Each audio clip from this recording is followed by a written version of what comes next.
Here's a model where your kids or you can get 4 years and $300,000 ahead and start living your life unencumbered.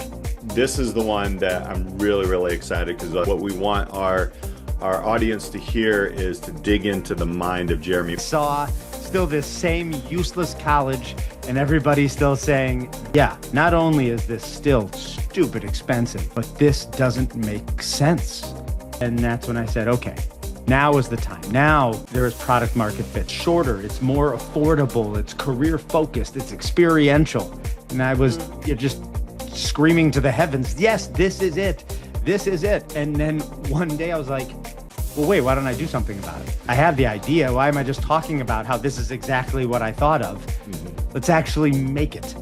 And, here we are.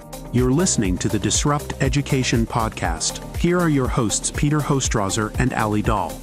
Welcome to the Disrupt Education Podcast. I'm Peter Hostrasser. That is Alli Dahl, decked out in our Disrupt wear. Where'd you get it? I love it.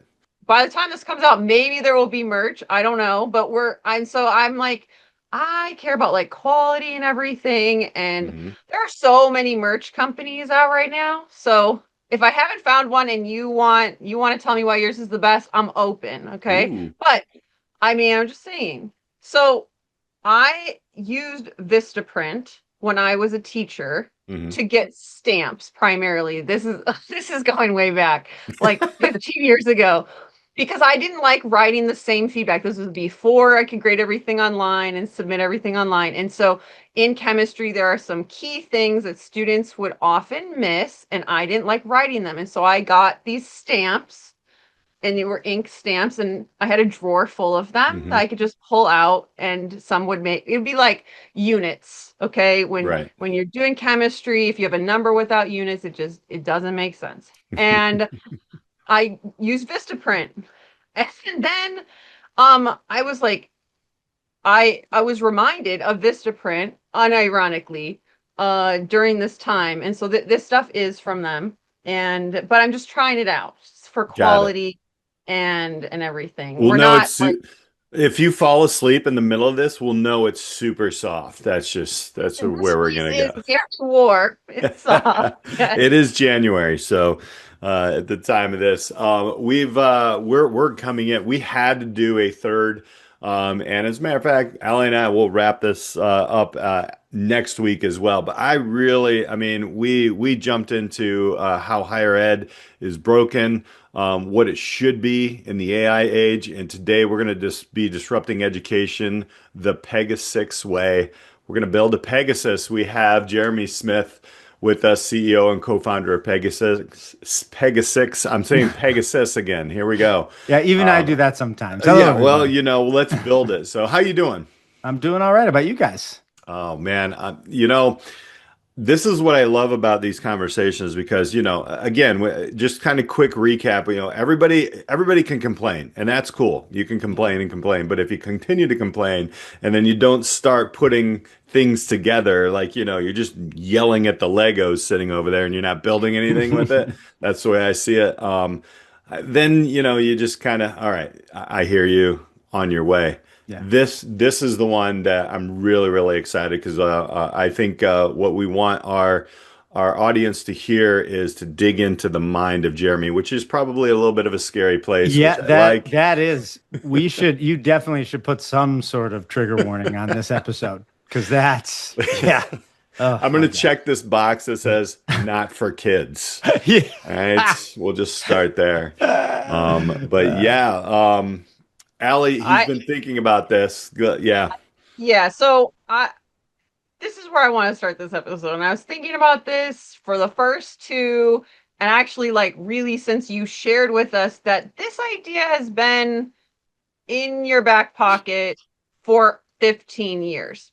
Yeah. So when I hear that, and that means you've also been walking through conversations and career moves and seeing the world through this idea for over a decade. And when I was really thinking about that, I'm like, this idea is not half-baked. It has been, you That, have, that's the nicest thing anyone's ever said about me, Allie. Thank you. I was like, if you've been carrying this idea around, Yeah. Yeah. waiting for the market to catch up, that's Yeah. where I'm like, timing is everything for certain products and ideas, like Yeah. to really take shape. And so I kind of wanted it to kind of, maybe kind of tell our listeners or share, like, when you decided like Pega6 now needed to be in the market, Yeah. and that, like, where the shift kind of came and why you sat on it for so long. Yeah, no, absolutely. So, like you said, it was 15 years ago when I had this idea for Pega6 and career accelerators, and I had fleshed it out, and it looked very close to the current incarnation. There've been some conceptual changes, additions, subtractions, but it was, very similar to, what we'll be talking about today. But there's as I talk to people, yeah, 15 years ago, people thought college was too expensive back then, but no one was questioning the value that college provided, right? They thought it makes sense. It's too expensive, but it makes sense and it adds value and it's a great thing that everybody should go through. And there's a saying in the venture community, being early is the same as being wrong, which isn't quite true, but it's pithy and it's true enough. And so, I was just like, yeah, the pain point isn't strong enough. People aren't seeing what I'm seeing. And if I have to convince everybody of my perspective, even if I'm right, I'll run out of time before I can convince everybody. So I just put the idea on the shelf. And I got angrier and angrier and angrier over the years as I saw still this same useless college and everybody still saying, that's it. That's just great. And then around COVID times, there was this explosion in dissatisfaction with universities from employers, from students, from parents, all of them, or huge numbers of them, in unison saying, yeah, not only is this still stupid expensive, but this doesn't make sense. This isn't doing what we need as a parent, as a student, as an employer, as a society. And so we need something else. And that it manifested itself in a number of ways. One was and this, what I'm about to say applies specifically to sort of the software developer and really product manager career paths, but still, the boot camp space, and that's something we'll probably dive into in a little bit, which is we're not a boot camp, but the boot camp space over the course of the last 15 years turned into $1 billion industry because employers weren't getting, that's how badly they were not getting what they needed and the amount they needed from universities, is that you had these non-accredited institutions arising everywhere and employers flocked to them for incredibly prestigious jobs. We're talking about software developer here, right? And eventually some boot camps for product managers too. And, you could just, and then there was hundreds of articles being written, all the time, every week, a couple of articles come out. Parents don't want to send their kids to college. Students don't want to go to college, and books written. And that drumbeat just got louder and louder and louder over the last 3 to 4 years. And that's when I said, okay, now is the time. Now there is product market fit. The market is demanding an alternative to universities. They want this. And what they're saying in what they want as they vaguely describe features of what an alternative would look like was my idea for Pega6, right? It's shorter, it's more affordable, it's career focused, it's experiential. And I was just screaming to the heavens, yes, this is it. This is it. And then one day I was like, well, wait, why don't I do something about it? I have the idea. Why am I just talking about how this is exactly what I thought of? Let's actually make it. And, here we are. A lot of the other things in COVID that I heard, and from like 2020 to 2025 and even today in 2026, is number one, like a lot of people are questioning, why is my kid sitting in a dorm when they're on a device when they could be anywhere, but I'm still paying for that dorm. I'm still paying for all these, things. It's not a remote campus, but there was never a, hey, we're gonna give you money back that I know of. Maybe there were a few, but that was No. one. And then the second thing now is now that we're in the AI stage, and we always have this conversation is AI grading AI, is there like, I Right. mean, so, but, and I probably know this answer to the question, but I want to throw it out because let's heat this thing back up. Um, why build Pega 6 rather than wait for universities to change? Why can't they change? Oh, I now, know now we you're kind of getting put me that, but we're angry. setting this up. Now you're getting me angry, Peter. You wouldn't like me when I'm angry. But for anyone there over 70 knows that I'm referencing the Incredible Hulk TV show. So, yeah, because universities cannot and will not create this. Um, One, there's too much money in the way they're doing it for them to be incentivized to change, right? For all of these years. But then pressure has been mounting, right? And universities have tried to do some things to adapt. And I'll probably touch on it at some point, but they're wholly inadequate. And it's because culturally they are allergic to change, right? There's so many constituents who are trying to preserve their own self-interest, and none of those are in the interest of the student or the customer, the employer that these students go to. It's all about the administration or the staff, and they're trying. And look, I mean, I get it. We're human beings. We want to kind of preserve what we've had because it's scary to go in a world that may not need us, right? So I get it. I don't as angry as I am about it, I don't necessarily fault the individual humans. I'm more angry at the groups of those humans. And so, one, they have this cultural inertia that it will not allow this level of change, because this level of change largely disavows the usefulness of what they've been doing for the entirety of their careers and the last 150 years of universities, right? And that's just cognitive dissonance wise. I'm not 100% sure if I use that phrase correctly, but you know what? Let's pretend I did and keep moving. And they're not, it's a bridge too far. Mm-hmm. But even if they could come to terms with this, hey, everything you've been doing to this point has been useless. You need to change it to this way. They could not do it. They literally could not. And anyone who's read the book Innovator's Dilemma can see the dilemma that universities are faced with, which is they have continued to add features to the university product, as it were. And they've made it more and more expensive and gone for higher and higher margins, and they have become extraordinarily bloated. And, this is not unique to universities. This happens to incumbent corporations in various industries. And then they end up being destroyed from underneath because they built this bloated product, which most of the market does not need most of those features. And because they've grown and they've become so profitable, they have these bloated infrastructures. And then you have someone come in. I don't know. Let's just call them Pega 6. And they come in with this lean, mean model. That's 1 year, 15K, and it has the exact feature set that the users, the students need, and the customers, the employers want.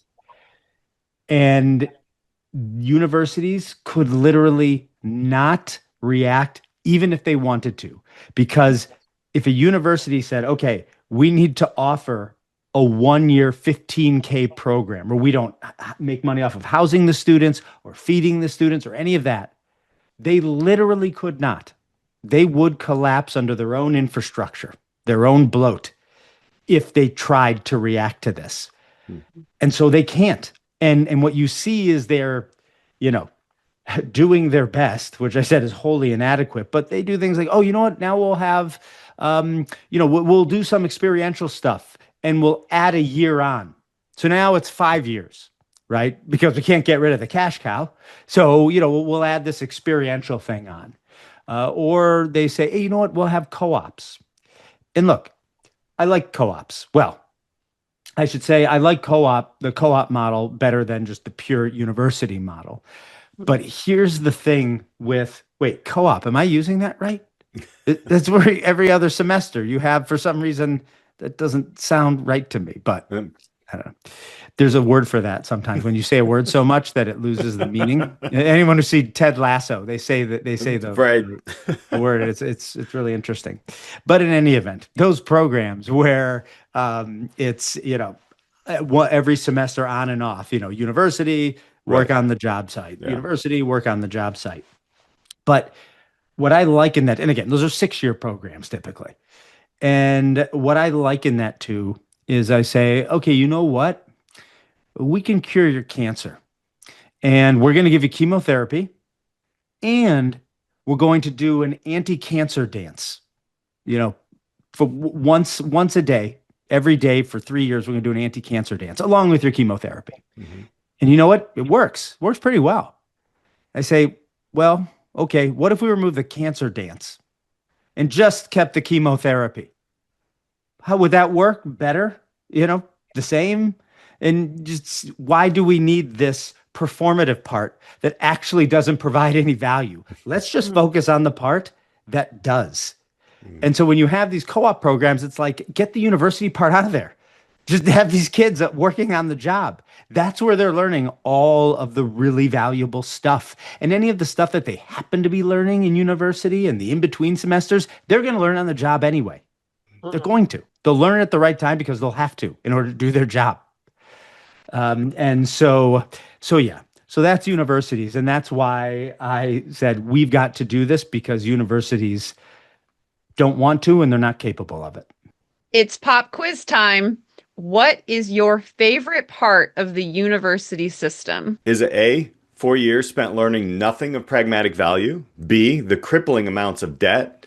C, the fact that graduates can no longer get jobs? Or D, burn it all down and build something better in its place? If you answer D, burn it all down and build something better in its place, then you should talk to Pega6. A superior alternative to college, Pega6 is 1 year, $15,000, entirely career-focused, and 100% experiential. And students graduate as AI-first, entry-plus employees with the skills of a second or third year employee from day one on their first jobs. Pega6 isn't a university, a boot camp, or an apprenticeship. It's something altogether different. It's higher ed for the AI age. If you're an employee interested in hiring a Pega6 grad, or a high school that would just like to learn more about your students using Pega6, go to pega6.com/DEP to learn more. Yeah, I have lots of thoughts here. One is this is just something I was just thinking of, like it should just maybe be said, because when I sometimes mishear things. And so for listeners, when I think higher ed, my instant default is college and university, right? Yes. And for the sake of this series and podcast, we're talking about an experience that is after K through 12, and it's different. And so when I just want people to hear that higher ed is just an option post high school, but it's become almost synonymous with university. And so that's right. I had to catch myself a couple of times in reading your stuff and everything and be like, higher ed, oh right, it's just a step outside of high school, whatever that is. That's right. What's broken is not higher ed. Higher ed is a bucket.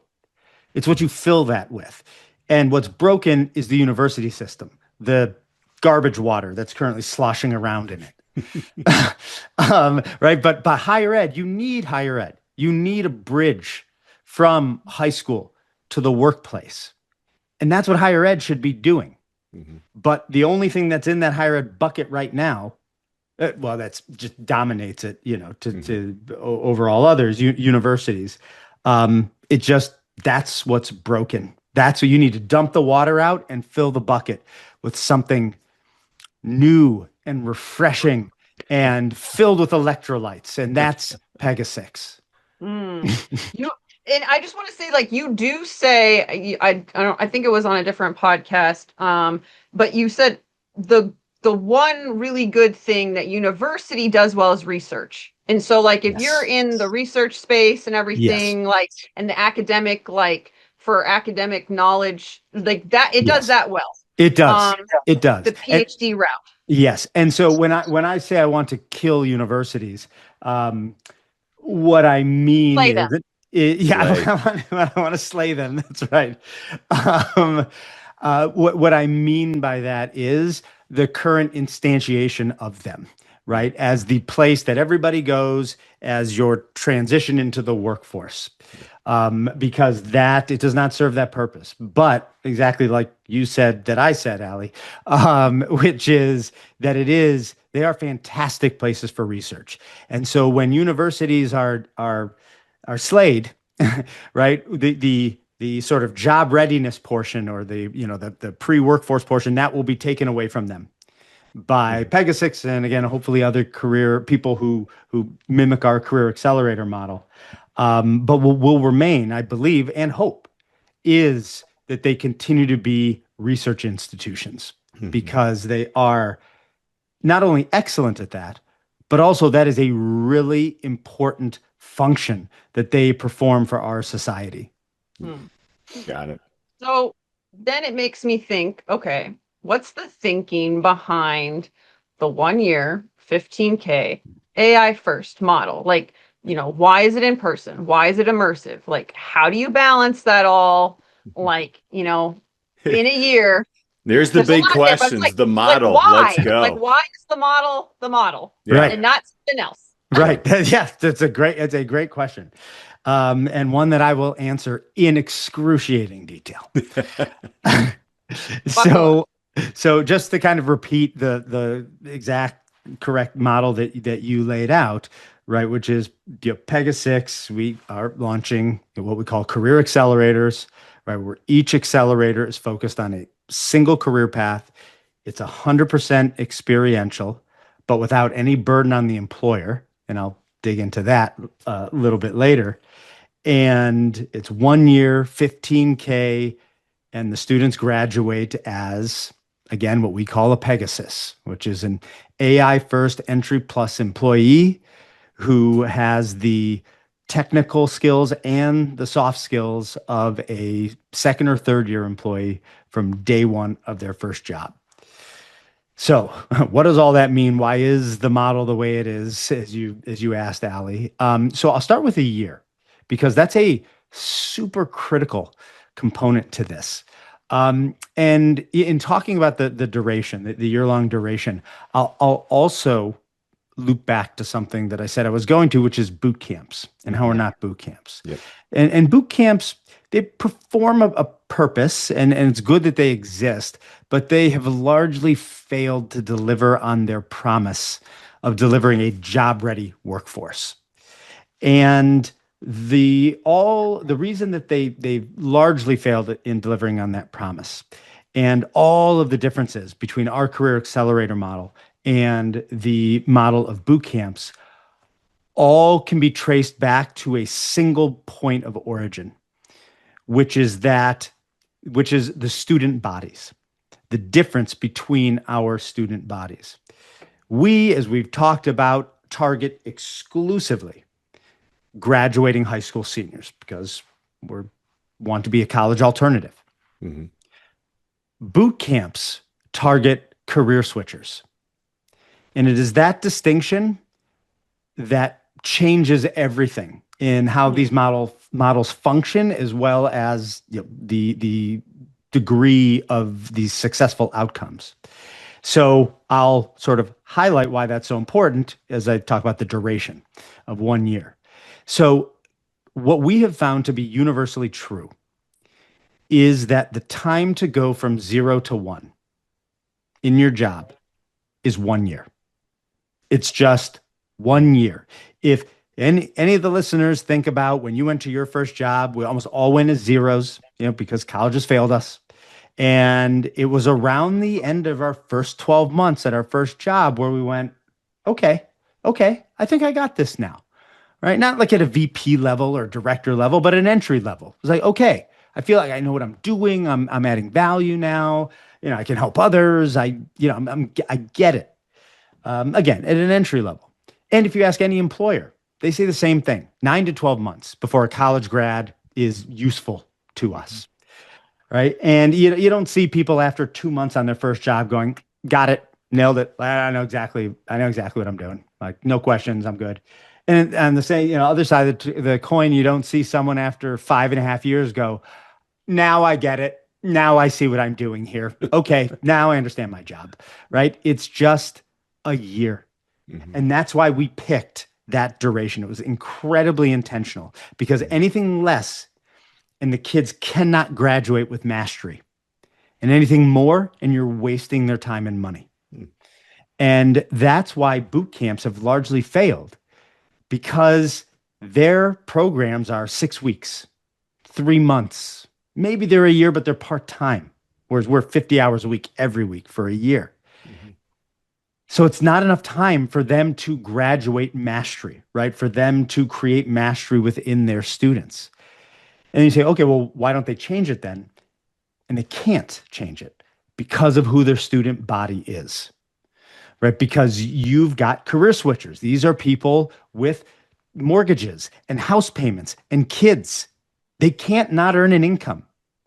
Or if they're going to, it can only be for a very short period of time. And so in order to have any students at all, boot camps have to make compromises to their model and say, okay, it'll be full-time, but only 6 weeks. Okay, so it's a short period of time you won't be making money. Well, great, but you can't get mastery of anything in 6 weeks. And, or they're like, it's a year, but it's part-time, so you can have a job. Great, but that's not actually a year. It's actually a half a year or a little less because it's half a year spread out over a year. So it's less effective even than a half year, which isn't effective enough. And so the boot camps have the outcomes that you would expect, or at least I would expect, which is they graduate proficiency maybe, but really kind of the level below that, familiarity, right? So better maybe than a college grad, but not nearly good enough. Okay. And that's why we have the 1 year program, because that's how long it takes to go from 0 to 1. And there are no shortcuts to that. Yeah. So that's their duration. I'll speak to the in-person component because that's really important, critically important. In order to gain mastery of skills, you need a high level of engagement and accountability, right? A carrot and a stick. Human nature, human beings, being what we are, you cannot get the level of engagement and accountability that you need without forming human bonds and just being around other people doing, rowing in the same direction or even against each other, right? Because you learn things there too. And so we knew that this had to have a meaningful in-person component. Now, first, when I had developed this model, the idea was it will be in person every single day for a year. But when I did the financial model, the unit economics did not work. And there were two reasons. One gets to your another question you asked, which is why 15K? Well, originally it was 10K. It felt good, right? 1 year, 10K. It's all round numbers, bunch of zeros. I love it. But like I said, the unit economics didn't work. And the price really did have to be 15K for the unit economics to work. Now, I'll talk a little later about, well, why not more? 15K works and surely 20 does. But like I said, I'll touch on that in a little bit. The other thing that was preventing the unit economics from working was the cost of real estate.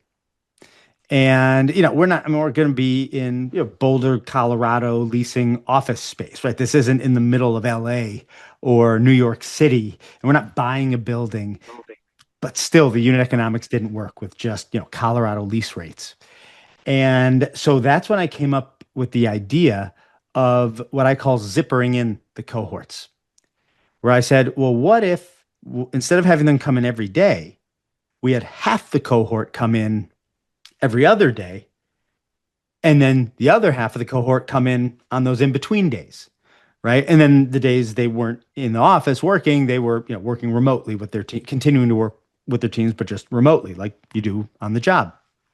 And when I did that, plus move the price from 10 to 15, the unit economics just snapped right into place, right? Because now I just doubled the efficiency of the real estate, of the in-person component. I just have the cost immediately by saying, I can fit 1,000 people in a 500-person space, or 10,000 people in a 5,000-person space.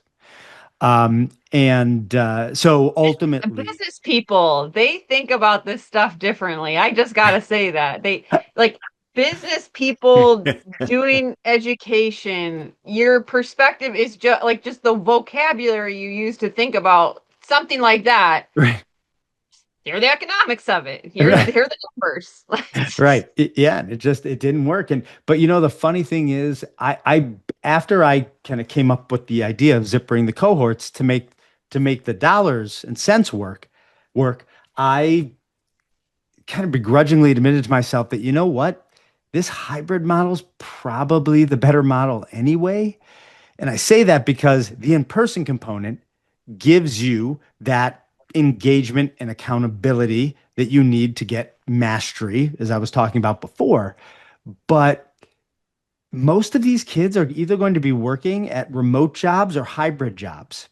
Yeah. So they need to learn to be able to work effectively and productively when working remotely, right? And so there's no better way to do it than to have these kids work remotely. And so the hybrid model actually ends up being a better model, not just for the the economic reasons, but also for the quality of education, right? They get the best of both worlds, what in-person gives you and what remote gives you. And so that's why in person at all, but also that's why it's not 100% in person. So that's kind of that. There's thought behind it. There's a lot of thought. Yeah, a lot of thought. Yeah, like you were saying, none of this is willy-nilly, right? Or just some cynical, like, well, why do you need this? Throw this out. Why do you need that? Throw that out. We'll just do this, right? Like all of this I have thought through it so extensively, which, by the way, doesn't mean I'm going to be 100% right on everything. In fact, I guarantee I'm not going to be. I don't know where I'm going to be wrong, because I've never been wrong before on anything, but I just have a feeling this time I am going to be wrong in places I just don't know where, and that's fine, because it's all about being adaptable and agile. So wherever we're wrong, we're going to think, okay, why isn't it working, and what can work? Yeah. Anytime I get a little too self-assured on how right I am on things, I remind myself of a prediction that I didn't even feel was a prediction. I thought it was a certainty. Where when Dancing with the Stars came out, I said this show was going to last 3 episodes at most, because who on earth wants to watch C-list celebrities ballroom dance? Apparently the answer was everybody, but I thought the answer was nobody. And I literally could not have been more wrong if I had tried. And so like I say, every time I get a little too sure of myself, I just I remind myself of my Dancing with the Stars prediction. I kind of want to see that on a business card, like University Slayer, but also got Dancing with the Stars wrong. Wrong. Those two mesh. No, that's so. Let's talk then. Okay, so what is it? Okay, so we kind of put the boundaries around it. We're at 1 year, 15K AI first. We talked a little bit, and you mentioned this a little bit in the other podcast, the Pega6. Is that how you say it? Is it Pega6? Is there You more know, than one? it is my one regret with calling what we're creating a Pegasus, the students of Pegasus, Yeah. because there's no good plural. It's Pegasuses, or I think you can technically maybe call it I Pegasi, Pega6. work. Pegasi, right? But I mean, it sounds too highfalutin when I'm like, we're creating Pegasi. It's Pegasus. now come on. Now, And Gen Z, I think, will really like it. you I do think I Yeah. do. No, I no, can see them yeah. getting behind that Kid for All right. like sure. I want to get University Slayer. Pegasi. He I'm was part of right the there. Pegasi. Yeah. Yeah. All So right, let's well, jump into that, right? yeah. Like, so we have like, self-contained kind of experiential learning. They're Yes. hybrid, they're mimicking what is happening in the work world. And you have this thing called intentional friction. Oh, yes. Yeah, I Yes. like that. Talk a little bit about that. What does that mean, and how do you use it to kind of optimize job readiness? Yeah, no, And- absolutely. And I'll rewind just a half a tick, sure. because you mentioned the self-contained experiential Yeah. learning, and so I want to And we can dive go into that. into like the failure pedagogy, which I love. Yes. Yeah, the continuous failure. Contentless curriculum, resume centric. We're building those. Like Yeah. those are the kind of the four things, if I'm correct from doing our research here. Yeah. So No, that's yeah. exactly right. And you guys are good. You guys both are good, because sometimes you'll say things, I'm like, damn, they really like dug in deep. Hey, we mean business here, man. If we're gonna Yeah, disrupt, I mean, we got to know who we're talking to. it is. It's impressive. And Allie pulls some things out. I was like, oh, right. I forgot about that. Like, she knows things about me or Pegasus I didn't even remember. Ditto. She But- knows more about me than I know about me. I don't know. But so I'll start with the experiential learning Mm-hmm. part, and where you talked about the self-contained experiential learning, because there were really two paths at the beginning that we could have picked, right? And one, which is the one that everyone understandably assumes that we're doing, and they say, oh, what employers are you partnering with, to have the Yep. students work on their products? Yep. And what I say to them is, that's not how we're doing it. We are not working with any employers for our students to work on their products. And the reason for that, there's two main reasons for that.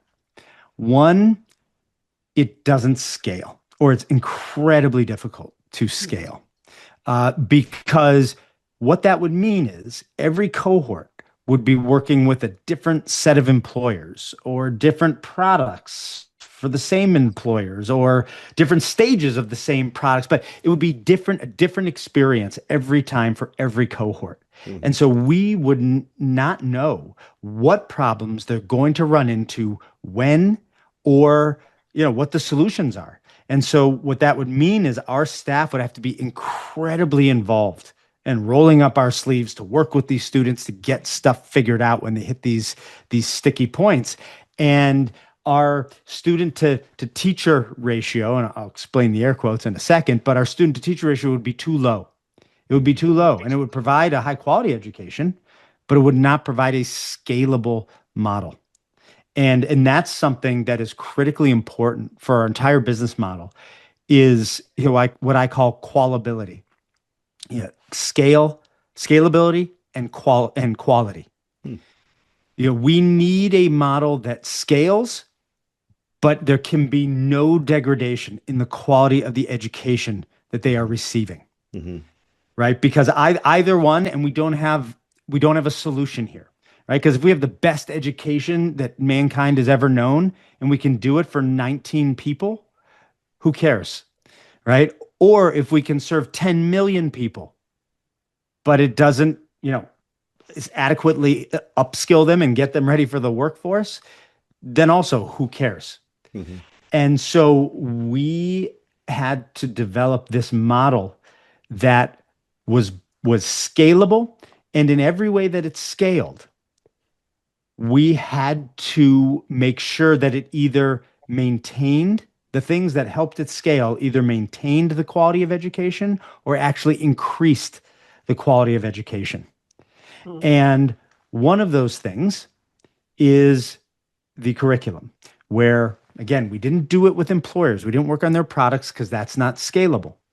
And so instead, what we did was we created our own regiment of software product builds that these kids will work on over the course of the year, right? Because it's entirely experiential. No lectures, no textbooks, no tests. So they will spend a year learning how to build software by building software.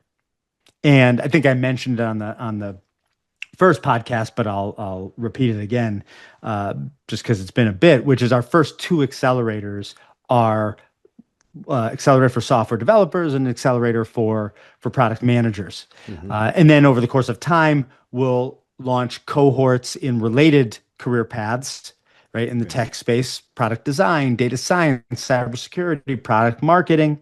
And then as we build a track record there, we can take that track record of success in the most important sector in the world and start to move up the adoption curve of other industries, right? And go to the next set, advertising and management consulting, and start with 2 career paths there, build out career paths over the course of time there, and then use that track record to move to the next set of industries and rinse and repeat. And now what I'm describing here, this is over the course of a timeline where, it will have probably, gone public, and then I've been retired, and I'll probably be dead before, universities are fully slayed. Fully slayed. We're fully slayed mode. Your plan, right? Yeah. Not a 2-year plan. You have no. This is not this is not something that can be rushed. Yeah. You have to be patient, and you have to do this incrementally, and ultimately you have to ramp it up. But if you do too fast, you are either going to, you can only scale at the speed of quality, is what I say here. Yep. Right?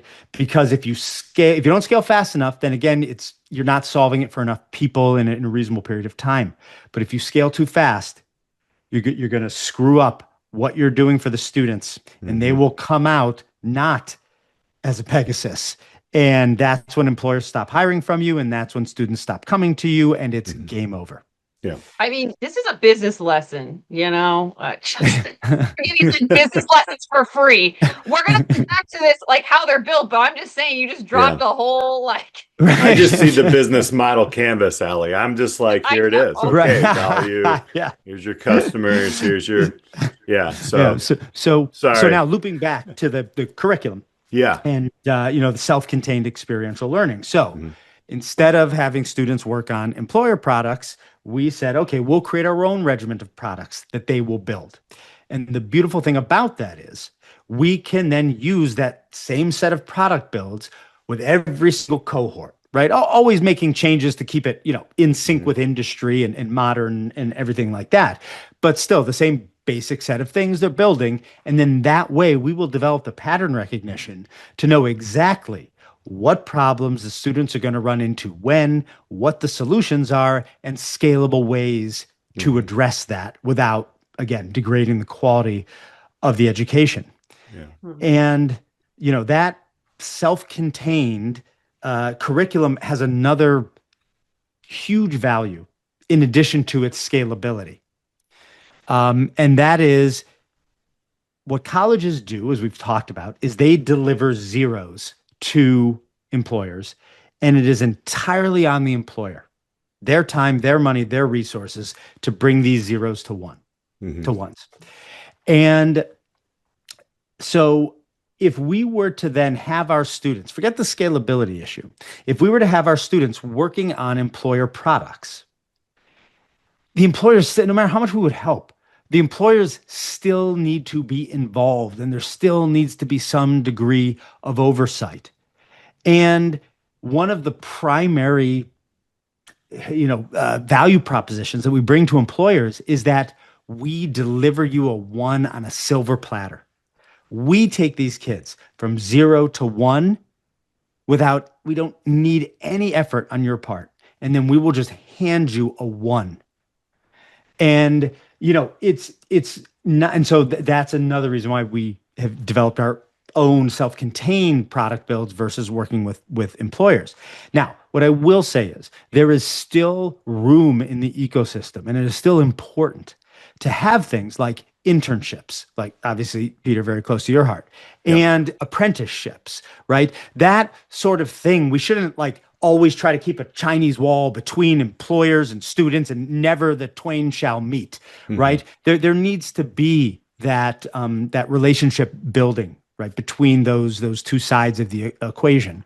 But it does present scale challenges, and everybody can't be doing that because then everything just shifts right back to the employers again, right? So we need a mix. It's almost like sources of energy, right? You can't just do all oil or shift from all oil to all solar. Like that doesn't work. You have to kind of spread it out over different modalities, over different energy sources. And it's the same sort of thing with the approach to, to higher ed.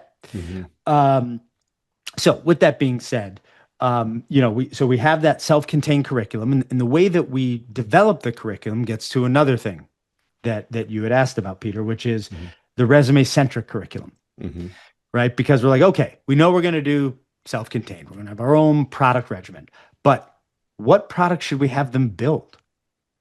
And that's when I said to my two co-founders, my CTO co-founder and my chief product officer co-founder, I said to them, look, I want you each to create a resume for the perfect year 2 software developer and the perfect year 2 product manager. And the skills and experiences that they would have, or if you saw that resume, you'd be like, I don't even need to talk to this kid. Get them in here. They got a job. This is just, I don't even believe this resume. It's so amazing.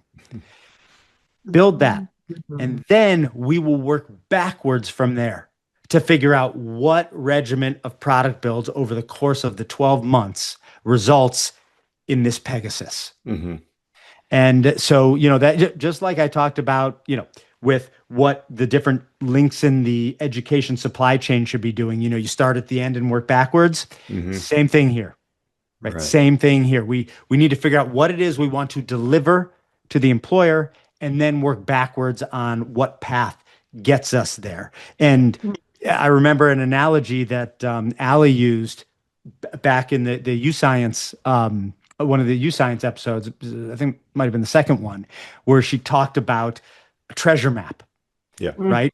Where you don't just wander through the island. I mean, you could, digging holes, trying to, right? You know where the treasure is. I mean, right? you could look holes, and you know how long that took. Right. Okay, not to give it away. Well, read the book. Okay, it's a perfect. Exactly. Right. And that's why in a map, you start with where the X is, and then you can draw the dotted line back, on how to get there from where you are today to the treasure map, or to the treasure. And, so same sort of approach. Yeah. And then that leads to your original question, which is around the intentional friction. Because these product builds that we're going to have the kids do, we could make those hermetically sealed boxes that are paint by number coding exercises or what have you. But that's not the real world, right? The real world is messy and frustrating and rewarding. It's lots of things, but it is not clean. And so we wouldn't be optimizing the kids for the real world they're going to enter if we gave them just clean experiences. Yep. And so what we've done for our curriculum is sprinkled in what you referenced, Peter, as intentional friction. And so to make these high fidelity replications of the real world where honestly their experience with these product builds at Pegasus will be indistinguishable from the real world and experiences that they'll have there. And so 2 examples that I'll give. One is that for 2 of the product builds, we are going to tell them to build the wrong thing. They won't know that, but that's what we're going to tell. Unless they're listening to this podcast. Yeah. Right. Damn it. Don't let that go. I just, can we cut that part? And so, or maybe you won't. Never thought, right? Or maybe it's a double fake, kids. You never know. And so the reason we do that is because In the real world, you don't know if you're building the right thing. And oftentimes you'll be told to build the wrong thing, not on purpose. They think Yeah. they're telling you to build the right thing, right? But you're not. And so these kids are going to have to learn how to look at metrics and understand that, wait, nobody's using this sales tax app we're building except the chat feature. That's weird. Like, why the chat feature and why nothing else? And then they're going to have to send out user surveys and conduct user interviews, which, by the way, are going to be AI agents who are, you know, mimicking the users of the products that they're building, which is part of the scaling engine, that AI scaling engine that we're building to essentially mimic the real world, so that everything they're doing feels like it is being deployed into market, you know, live in real time. But in any event, so not only they're going to need to realize that, wait, it's possible to build the wrong thing, they're also going to have to figure out how it is you get to the right thing, or at least shift in the right direction. And then they're also going to have to figure out the soft skills part of it, which is, how do I manage up? How do I tell Ryan, you know, the CTO, that we're building the wrong thing?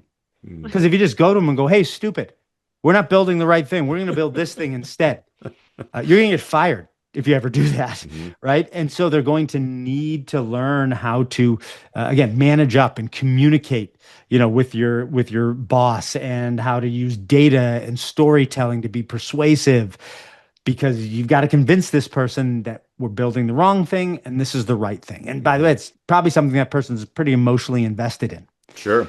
Right. Because as I mentioned, and I'll touch on this in a little bit as well, these kids can't just graduate. Pega6 isn't just a master of the technical skills. They're a master of the soft skills as well. Right. And this is one of the examples of how you develop those soft skills. Yeah.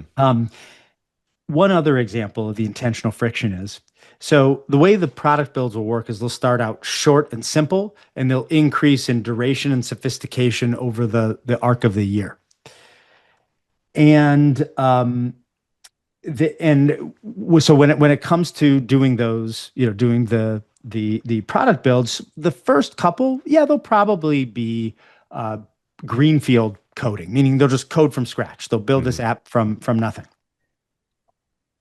But that's not the real world they're going to enter. All these kids are going to go to a place that already has software built, and they're going to need to code on top of other people's code. And so most of the product builds that they'll be doing at Pega6 are software code bases that we've created and stood up for them to then work on top of as they are, you know, building these products. Because again, as important as it is to learn to code, it's more important to learn to code on top of other people's code. And talking about intentional friction, a bunch of the code bases that we're going to build aren't going to be that great. Right? We can make them great. We know what it takes to make great software. You want to let me code it? I'll code it, man. And it's not going to be pretty. But yeah, we're going to make it a little sloppy. And also, we're not going to document the code bases very well either. Because they need to learn that exists in the real world. And how do you deal with that? Right? Definitely exists. Yeah. And so that is, you know, the two examples of the intentional friction, right? That's designed, again, to make these kids highly resilient and experienced, you know, in this ship in a bottle. Yeah, you know what's great about this is, as a traditional, like I have been trained as a traditional educator, right? And as you're thinking through this, it's very difficult, but there's a worldview change that's happening here, right? Yes. And I'll just be very blunt about it. In my head, there are spinning questions constantly, like, well, what if? But then when you take a moment, and again, I would highly suggest people go back and listen to this episode with a different mind of fluid, like kind of a fluidity, like Christy calls it on-ramp, off-ramp. You call it like a supply chain. I can see this, how this scale or a pivot could happen, especially in the IT world, quickly and with quality, right? Yes. Because number one, you have the AI models and you have relationships. You obviously know what you're doing with a couple of exits, and that in the technical world and IT world, and and in project management, right? So and as business, as the world changes, it's a real-time change. And that's why in my head I'm trying to think, what is in this box? But there is no box, right? Right. There is no box. Yeah. It's yeah. So And I really can Like, see. there is no box. right. Right. Do you Why know? are we not in a classroom? Where are the rows of, no, not Right. that point, but like, That's where it's is the it's box? The it's so curriculum funny. can't be like, this is the curriculum, because Right. that's exactly what happened in traditional education, right? Right. No, exactly. And it's funny you say that. You kind of use that metaphor because on in my WhatsApp profile, like my tagline or whatever, byline or whatever it's called, it doesn't say it anymore. So you wouldn't even know this. But it used to say, what box? Right. And Right. so it's funny that you bring that up. It's a crazy kind of coincidence, but Hmm. it's true because you're like, oh, you think outside the box. It's like true thing outside the box is like, well, there's no box. Yeah. Right. And you'd mentioned a phrase that we use that really speaks to this. When you're talking about agility, which any higher ed for the AIH needs to have, is we have a contentless curriculum, right? That's your Yeah. absence of a box, Hmm. right? Where because a big part of it is like when things change. The first look, we're human in the end, we're human beings, and oftentimes it's a lot of little human flaws that manifest themselves as the bigger flaws within a system, right? They aren't these grand things that lead to this. It's human beings being human beings and what that looks like when it's blown up to scale, those flaws. And so, the when or when there's a change in the world, that means our content needs to change. Yeah. We have to Hmm. redo all our Right. videos. Yeah. We have to change all our textbooks. We have to change all of our lectures.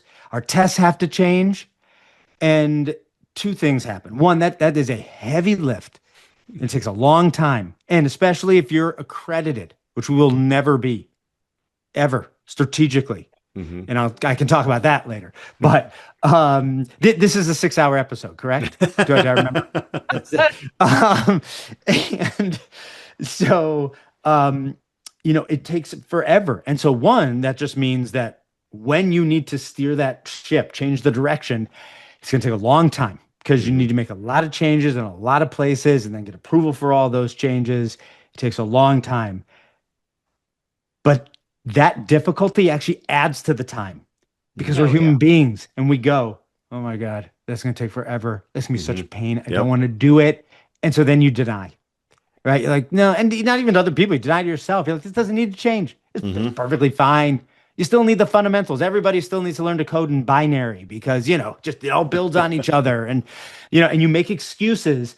Right. Because really, you know how much work it's going to be and how awful it's going to be. Yeah. And so you make excuses for, a decade, and that delays the decade-long change by a decade. So it takes 20 years, right, to do that. But for us, because there are no lectures or tests or textbooks or videos, these kids are learning to do the job by doing the job. In this case, building software. So when things change in the real world, honestly, they change at Pega6 effectively, for the most part, by declaration, right? It's like, okay, these 6 of these product builds, the back end was being built, but the students would build the back end in Python, which is a programming language. And okay, great. But you know what? It looks like Python, the industry is not really using Python anymore. I mean, this isn't true, but just drawing up a scenario. The industry isn't really using Python anymore. They're now using Cantaloupe as the back end language. That's really what's kind of coming into favor. Well, all we have to do is go, okay, well, all the product builds that students would do the back end in Python, henceforth, they shall do them in Cantaloupe. Done. I'm going to guess this is why you're not going to go accreditation, because it takes too long to get the accreditation. There are two, and things have changed already, and especially where we are. No, right? That's exactly right. That is one of the 2 reasons why we're not going to be accredited. It takes too long. Yeah. It takes too long. And that was a problem before the AI age. Mhm. It is now an impossibility. It is foolishness Mhm. in now. And it's foolish, foolish. It's foolish. I'm going to stick to that. I was about to be a little more apologetic or a little more conciliatory. I'm not going to. And it's foolish because one, like I said, it slows you down to an extent that you can't possibly stay relevant in the AI age when things are going to be changing like that. But can you snap on podcasts? Does that come through okay? I don't even know, but guess we'll see. Yeah. This is getting all sorts of crazy. I got it. That's one thing. But if employers still demanded accreditation, then you know what? You got to do it, Sure. right? You got to do it. But they don't. They don't anymore. Most employers for most roles don't care about accreditation anymore. They don't care about degrees in a lot of cases, let alone accredited degrees, right? If accreditation were worth anything, we wouldn't need to exist because every university is accredited. They'd be doing just great. But employers have realized it doesn't mean anything. And in fact, and this is the second reason why we'll never be accredited, is because there are so many things you have to do, boxes you have to check that send you in the wrong direction. Right? So not only does it take a long time to change, but you're having to do things that either don't make sense or are counterproductive to what a good, post-secondary education is. And so, you're actually working against the greater purpose by being accredited in a world that no longer values it by and large. Hey, are there some employers or people at employers do that? Sure. But by and large, they don't care anymore, employers. And enough don't that the others are going to follow. It's just a matter of time. And just accreditation. And again, the boot camp industry is a perfect example. 99% of those weren't credited, but employers just hired from them in droves, putting aside the shortcomings of their model. The point is that employers hired from non-accredited places because they realize it's just not worth anything. So given they don't value it, then we're good not having it if it works against creating a better version of higher ed. And it does, because it sends you in the wrong direction and it makes it too hard to change, to make the right changes. This begs the question, right? You're explaining like a lot of like the nuts and bolts, and where like it's interesting because it's different. It's not the norm. It's not what you hear. It's not, so if you had to it's kind of like an elevator pitch. Like, what is a Pegasus? If I'm listening to this and I want like the clear cut, and then I'll follow that up with, if I was a parent or somebody listening to this and I'm like, my kid is, in high school, would they be a good fit for this? Right? Like, what would you kind of touched on, like, it's a 5% type person potentially, but it's like, what would be a good fit and what would not be a good fit for this kind of career accelerator model that people are honestly going to be learning about in these episodes? Yeah. So, what a Pegasus is differs a little bit. I mean, it's the same thing, but it means something different to students and parents versus what it means to employers, right? So I'll start with employers. For them, it means, okay, this is an AI first employee. So this is someone who has this skill set that will 50x their productivity, that most of my employees don't have that skill or ability, right? Because they've already been in the workforce. They're not AI natives like a Pegasus is. So one, we're getting this AI native who's coming at doing things in a new way, in a way that is super productive, which for us as a company is super profitable. But in addition to that, and maybe the most important thing as what an employer views a Pegasus as, is someone that we don't have to invest resources in to bring them from 0 to 1. They come as the equivalent of a second or third year employee with the two skill sets I care about, the technical and the soft skills. Because remember, I'm not going to change what we call those. The technical and the soft skills, right? So yeah, I'm going to level them up. but I'm going to level them up from a 1 to a 2 or a 4 to a 5 as they advance through their career, which is what I should be doing as an employer. I should not have to teach them how to do the job that I hired them for, right? Based on this vague notion of potential. I want someone who can do it when I hire them. Just like when I hire a director level from another company, I don't hire them going, okay, great. Thanks for joining. Now I'm going to teach you how to be a director of engineering or creative or sales or whatever it is, right? That would be insane to do that. And it should be considered similarly insane to have to do that for graduates from higher ed. It's like, I hired you for this job. Why do I have to teach you how to do this job? I should be getting value from you. You know how to do this job, and I'm leveling you up to the next job, right? And so what does a Pegasus look like to an employer? It's an AI first employee who brings this incredibly unique, hyper-productive skill set, and you don't need to spend a dime or time bringing them from 0 to 1 because they're ready to go on day 1.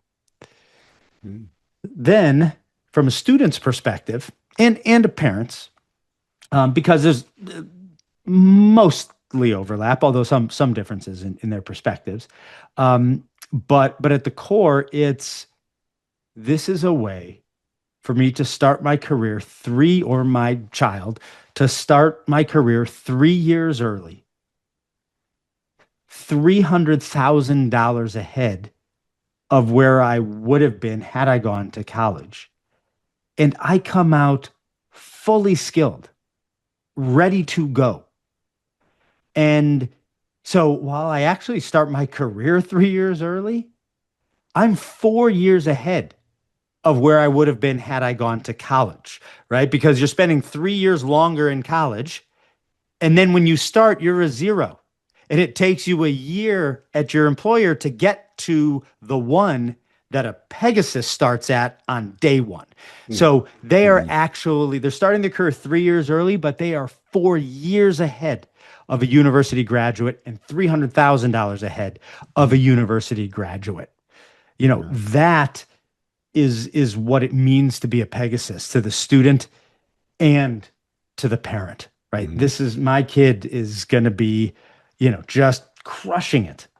And that is, and especially for our first couple of cohorts where we're securing job guarantees for when they graduate, but before they even join, we're securing job guarantees for when they graduate.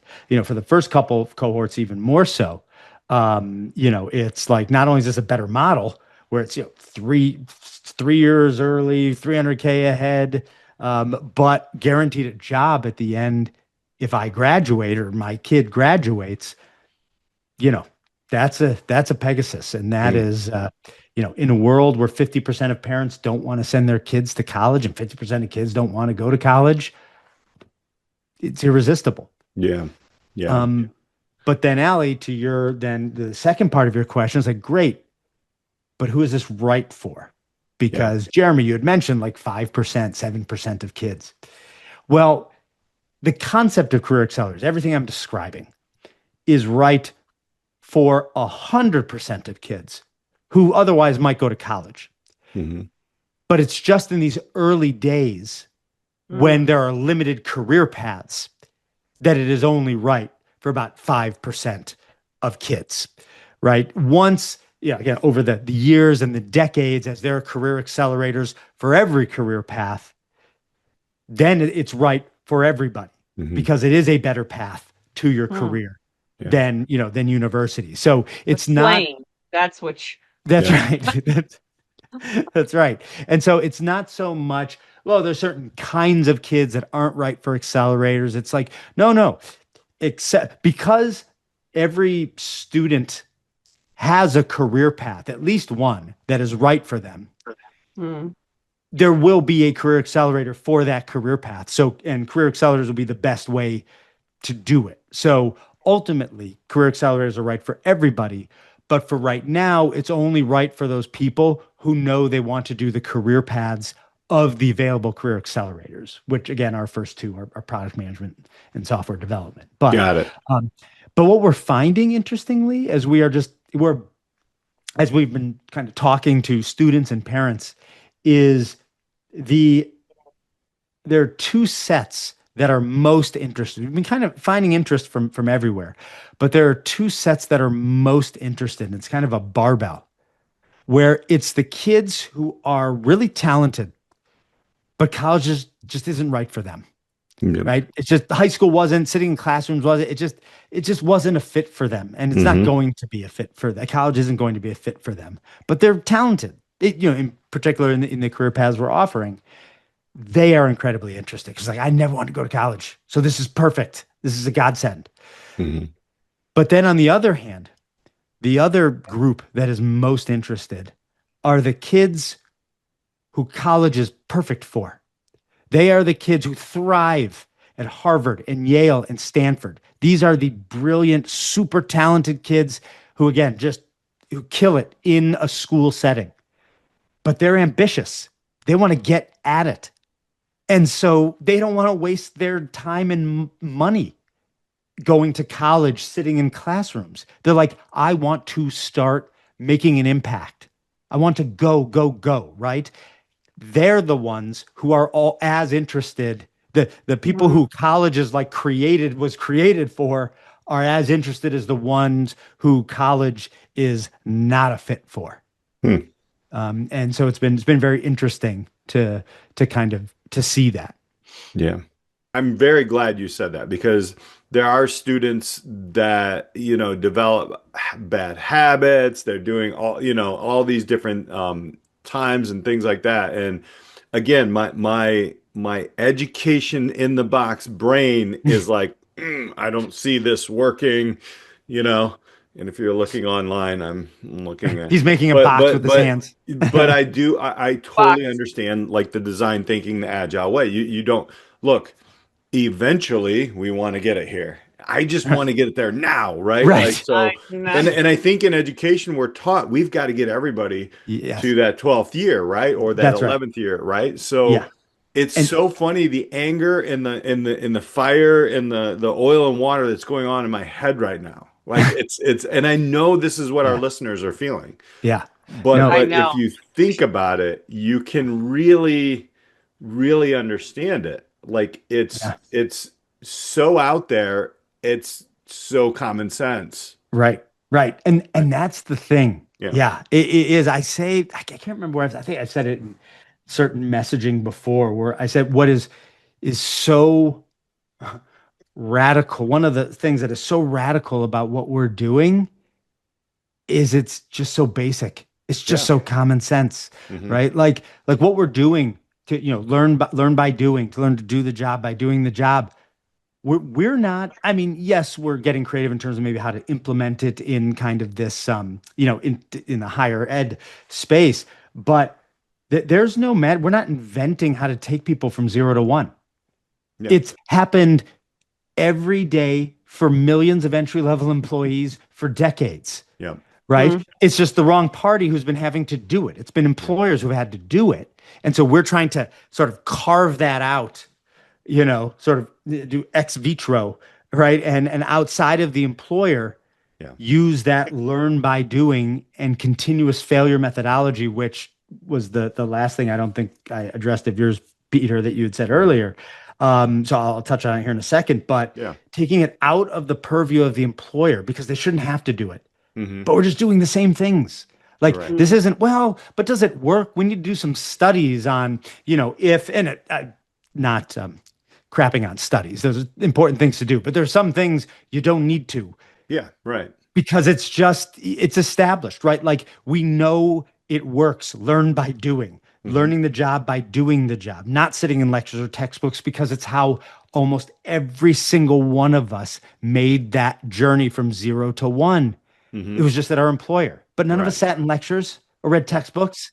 We learned to do the job by doing the job, and that's what we'll doing. Go back to the bicycle, right? We fell off the bike, we get back on it, or we learn how to walk. So I get that. That's exactly it. Yeah. And so one thing I'll say about the continuous failure pedagogy that we have, which is something colleges do, not just colleges, but something colleges do, is they front load all the information, right? We talked about this on a previous episode. They front load all the information, dump it on the students, and and then expect, take the test or write the essays, do the group projects and pass.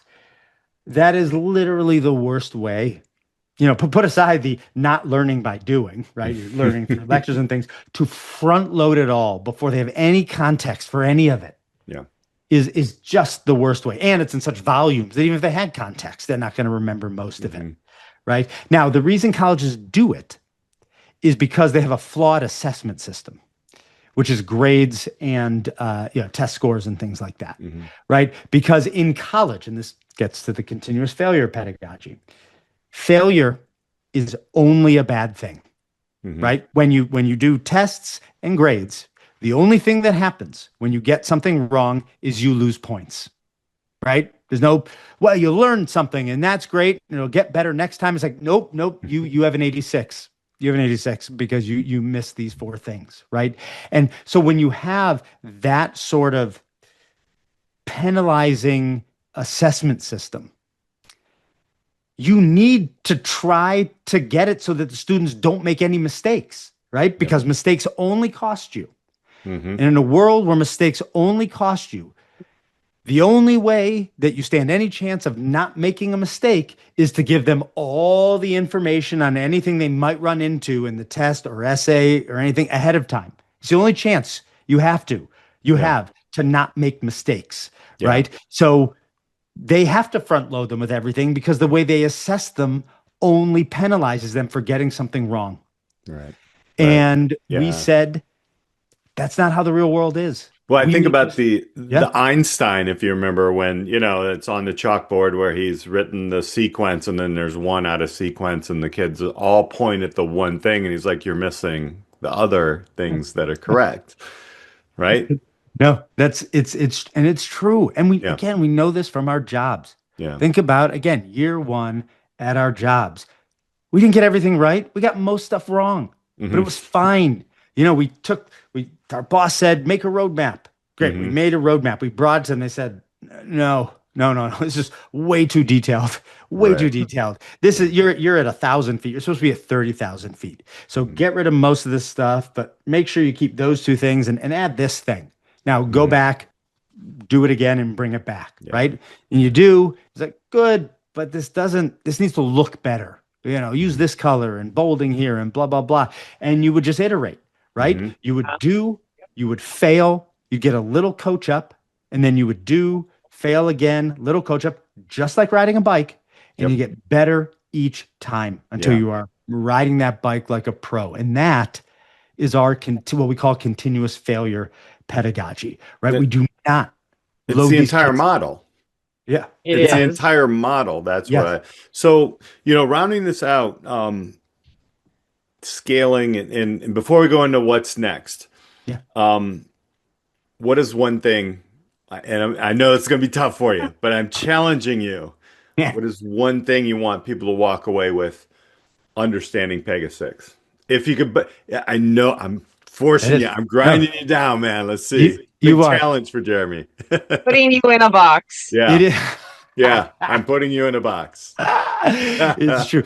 Literally, it would have been easier for me if you said, list 100 things that you want to say. I could have done that so much more easily than one thing. We'll put it in the show notes. How about that?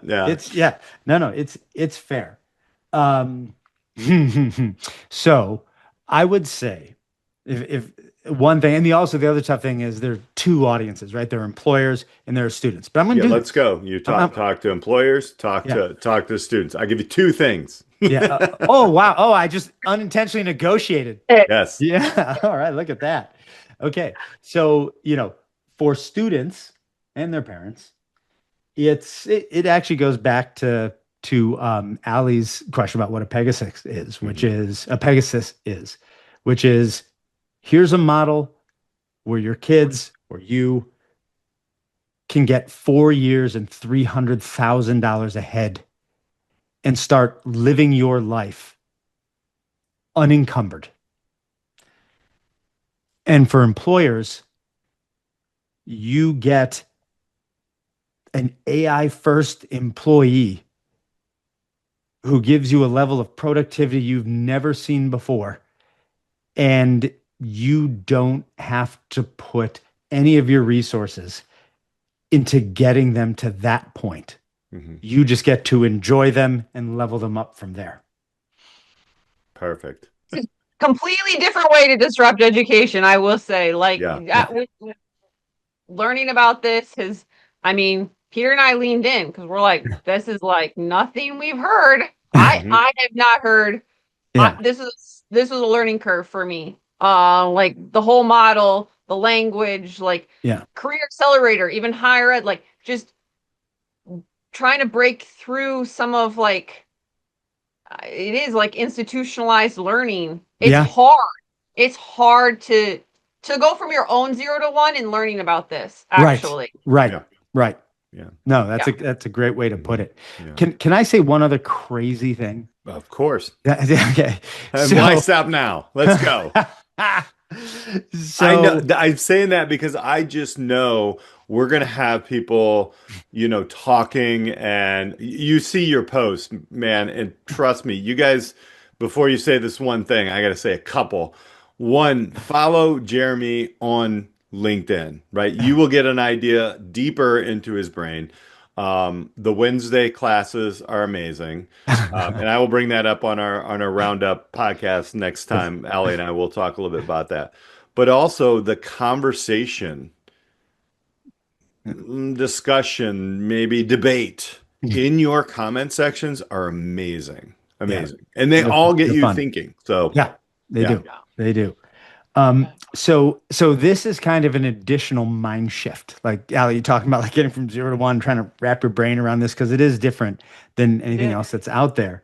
Another way to think about this, everything we talked about, there's none of the underlying that changes, but just another framing for it is, and it's another name that I used to call this category that we're creating of career accelerators, right? Workforce engineering.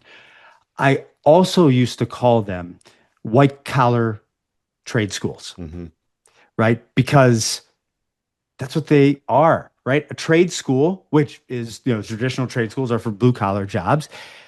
They're shorter, right, than university. They are more effective because they are, experiential, right? And they're much more affordable, and you come out job ready, right? And that's what this is. But it's just for white collar jobs instead of blue collar jobs.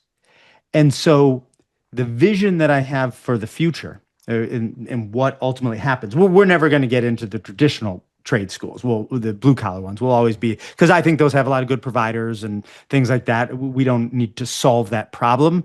That those are there, right? The only problem they have is more of an image one, that we've kind of talked about online, right? With CTE and things like that, is they have an image or reputational problem of blue collar jobs being less than, which is not true.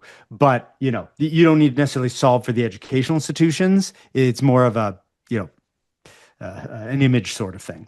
But so we'll always be focused on the doing this for white collar jobs. But in the future, I believe everybody who graduates high school, if you don't go to the military, everybody who graduates high school will go to a trade school.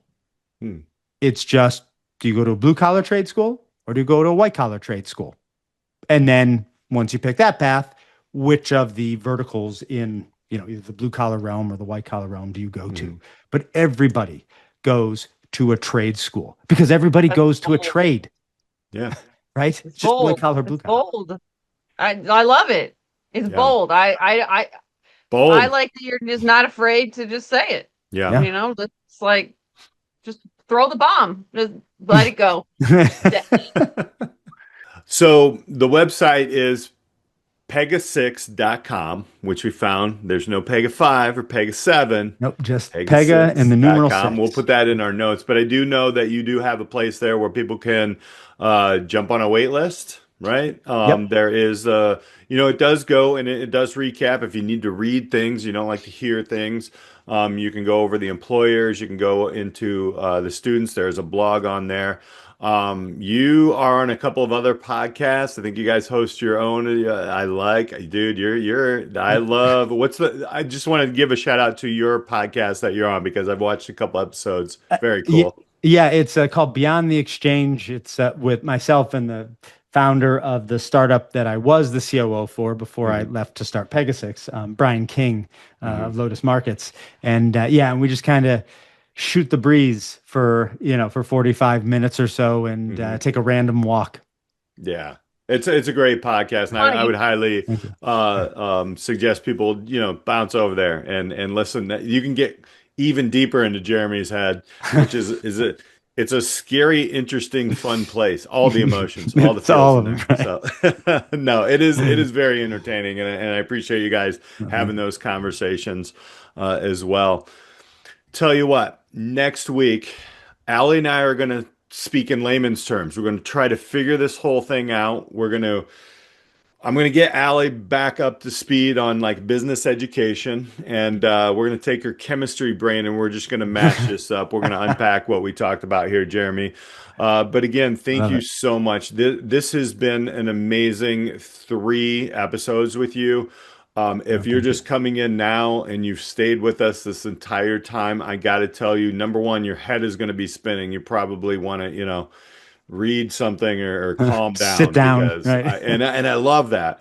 But you need to go back and really start to take a look at, how colleges evolved and then how they became stagnant and then how they are going to be slayed. And now here we are with Pega6. But Jeremy, thank you so much for sharing all your insight and your time with us on the Disrupt Education podcast, man. No, it's my pleasure, and thank you both for having me. To say it has been a blast is the understatement of 2026. I have absolutely loved it, and like I said, I was a fan coming in, and even a bigger fan leaving. So this has been great. Thank you for having me on. I've loved every minute of it. Yeah, I have a feeling we'll be checking back in once this thing's up and running. I know there's going to be even further conversations, so we're excited about it.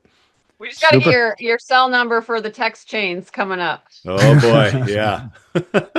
We won't put that online, but because if we did that, then you'd have to get 3 phones. Again, pega6.com. Hey, thank you all for hanging out with us on the Disrupt Education podcast. We are being bold. We're coming into 2026. Just bold. BOLD. Let's go. I want to, again, thank Jeremy Smith for being with us and launching into this bold year. Alli Dahl, thank you. My co-host. Let's roll 2026. We're going to continue. We'll see you next week on the Disrupt Education podcast. Thanks for listening. This conversation with Jeremy Smith and Pega6 was bold and honestly really different.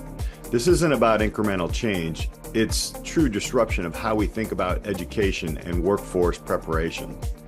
Drop your comments. Let us know what hit, what challenged you, and maybe something you're still wrestling with. Make sure you subscribe wherever you listen because Alli and I will be back next episode to start unpacking this series even deeper. This is the Disrupt Education podcast, and we're just getting started.